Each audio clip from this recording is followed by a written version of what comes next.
Xong rồi cô mà can gà sạc xa là Python programming language và mình to thiệt cho nên không phải này khi mình phải can lược chọcនៅ dictionary បាទនៅក្នុងការដែលយើងទៅសេដៃបាទយកមកចែកចូលក្នុងរៀនមកបងប្អូនគ្នាអញ្ចឹងពីមុននៅពេលដែលយើងបង្កើតនៅឬក៏យើងទៅសេនៅ dictionary យើងតែនិយាយបង្កើត variable មួយនៅខាងមុខដែលយើងនិយាយថាដាក់ variable ក៏បានយើងមកនិយាយថាខ្មែរចេះ Serial ទៅកាន់ curly braces ហើយនៅក្នុង curly braces ហ្នឹងគឺយើងនិយាយអំពី key និង value មិនអញ្ចឹងបាទទី1 key colon ជាប់ជាមួយនឹង value ដែលយើងទៅនិយាយឥឡូវនេះគឺវាចេះបងប្អូនអរគ្នាឥឡូវខ្ញុំចង់និយាយអំពីខ្ញុំចង់បង្កើតនៅ dictionary មួយដែលយើងរៀនពីមុនមកខ្ញុំចង់និយាយថា which is នោះនិយាយថា a ដែលជា key ហើយ value which is access នៅ135ហើយខ្ញុំចង់និយាយអំពី35នេះ access នៅ hello world ឡើងមកអូខេអញ្ចឹងនៅពេលដែលខ្ញុំចង់ access នៅខ្មែរនេះបាទគឺខ្ញុំចង់ print ខ្ញុំតែនិយាយ which is going to be ខ្មែរ bracket គឺខ្ញុំ access នៅ គឺ load នៅ key ឡើងមកបងប្អូននេះវា load នៅ key ឡើងមក which is មាននៅ a និង35ដែលយើងត្រូវ access វាយើង access a វាលទ្ធផលគឺវាចេញនៅ which is 1 2 3 4 5មកយើងអូខេឬក៏យើងចង់ access នៅ លេខដែលសំចង់ access នៅ hello world នេះយើងត្រូវវាយនៅ35ចូលក្នុងហ្នឹងបាទអាហ្នឹងគឺជារបៀបមួយនៅក្នុងការដែលយើងអានេះគឺជាការដែលយើងបង្កើត vision នៅក្នុង system dictionary នៅក្នុង Python ចុះបើសិនជាយើងចង់លក្ខណៈមួយទៅសេដៃដែលជាវានៅតែ dictionary ដូចគ្នាក៏ប៉ុន្តែគេហៅថាប្រភេទមួយទៀតដែលយើងទៅសេដៃយើងធ្វើយ៉ាងម៉េចបាទគឺវាខ្ញុំធ្វើការបង្កើតនៅ new ខ្មែរហ្នឹងកូននេះហើយយើងធ្វើការ set equal ទៅកាន់ dictionary មកប្រភេទទៀតដែលយើងទៅសេដៃដែលយើងប្រើនៅ class យើងនិយាយ dictionary នេះហើយ fantasy ហើយនៅក្នុង fantasy ដូចគ្នាបងប្អូនអរគ្នាគឺប៉ុន្តែ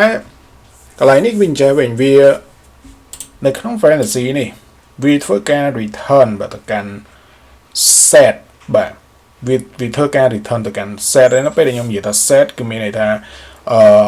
វាដូចជា variable ថៃមួយដែលយើងអាច set equal ទៅកាន់ឯមួយបានឧទាហរណ៍ថាខ្ញុំនិយាយថា b សពពេលខ្ញុំនិយាយថា a set equal ទៅកាន់ hello world បាទអញ្ចឹងសួរថា a នេះគឺជាអីបាទ a កន្លែងគឺប្រកាសជា key បាទហើយ hello world គឺជា value នេះស្រួលទេបាទហើយយើងភ្ជាប់ជាមួយនឹង comma ខាងមុខនេះហើយនិយាយថា b set equal ទៅកាន់1 2 3 4 5ហើយនិយាយថា c set equal ទៅកាន់ float ខាងមុខនេះនិយាយថា 0.001 អូខេអញ្ចឹងបើយើងមើលឥឡូវវាដូចជា data type មួយវាដូចជា variable មួយអញ្ចឹងហើយក៏វាដូចជា set មួយដែលយើងនិយាយយើងរៀន set ពីមុនមកនិយាយទៅដូចគ្នាក៏ប៉ុន្តែរាល់នៅ object ដែលយើងបានបង្កើតនៅក្នុងនេះគឺវានឹងធ្វើការ set បាទចូលមកកាន់ dictionary ឲ្យយើង automatic អញ្ចឹងកន្លែងនេះវាជា new ខ្មែរនេះគឺជា dictionary បាទមានទាំងអស់និយាយថាអូខេអញ្ចឹងដើម្បីយើង access គឺដូចគ្នាបាទយើងនិយាយថា print ហើយនៅក្នុងនេះនិយាយថា new ខ្មែរហើយដល់ពេលដែលខ្ញុំបើកនៅ bracket លើគឺវា load នៅ which is raw key ទាំងអស់ដែលយើងត្រូវ access មាន a b c ដែលជា key ឃើញទេបាទបើខ្ញុំចង់ access នៅ a ខ្ញុំវាយនៅ a បញ្ចូលទេហើយវា load មកនិយាយថា hello world ហើយបើខ្ញុំចង់ access នៅ b គឺខ្ញុំវាយនៅ b បញ្ចូលអានេះត្រូវមាននៅ b មួយ1 2 4 5ខ្ញុំវាយនៅ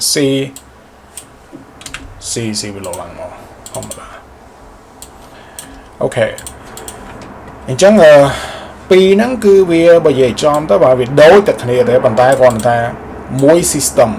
បាទអានេះវាជា system វាជា dictionary នៅក្នុង system ហើយ dictionary នេះគឺជា dictionary មកប្រភេទដែលគេទៅសេដៃបាទអានេះគឺជា dictionary មួយដែលគេទៅសេដៃពីច្រើនគេទៅសេដៃគេទៅសេនៅក្នុងបើនិយាយចំទៅគឺវា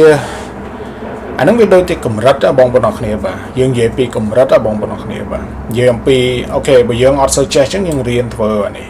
ហើយដល់ពេលយើងរៀនចេះរៀនដល់កម្រិត advanced ដល់កម្រិតរៀងខ្ពស់ព្រោះតែឥឡូវមេរៀនរបស់យើងសឹងថាចូលចិត្តដល់ 120 episode មកនិយាយទៅវាគេថាចាប់ដើមចូល advance ណាបងប្អូនគ្នាបាទចាប់ដើមពិបាកទៅដូចខ្ញុំបាននិយាយពីខាងដើមអញ្ចឹងឯងកាលណាយើងចូលដល់ advance គឺអ្វីក៏ដោយគឺចាប់ដើមរៀងផ្លែកទៅហើយចាប់ដើមទៅសេដៃយ៉ាងម៉េចបាទសូម្បី dictionary ក៏យើងទៅសេដៃយើងអត់ប្រើ dictionary ដែលនៅក្នុង system ទេប៉ុន្តែយើងប្រើ dictionary ដែលយើងប្រើនៅ data ថៃឲ្យទៅសេដៃអាហ្នឹងអញ្ចឹងបាទទៀបរហូតដល់ advance អញ្ចឹងនៅក្នុងវគ្គនេះគឺដោយសារតែបងប្អូនបានយល់បាននៅ dictionary នៅក្នុងការទៅសេដៃហើយយើងនឹងបន្តទៀតបានក្នុងវគ្គក្រោយ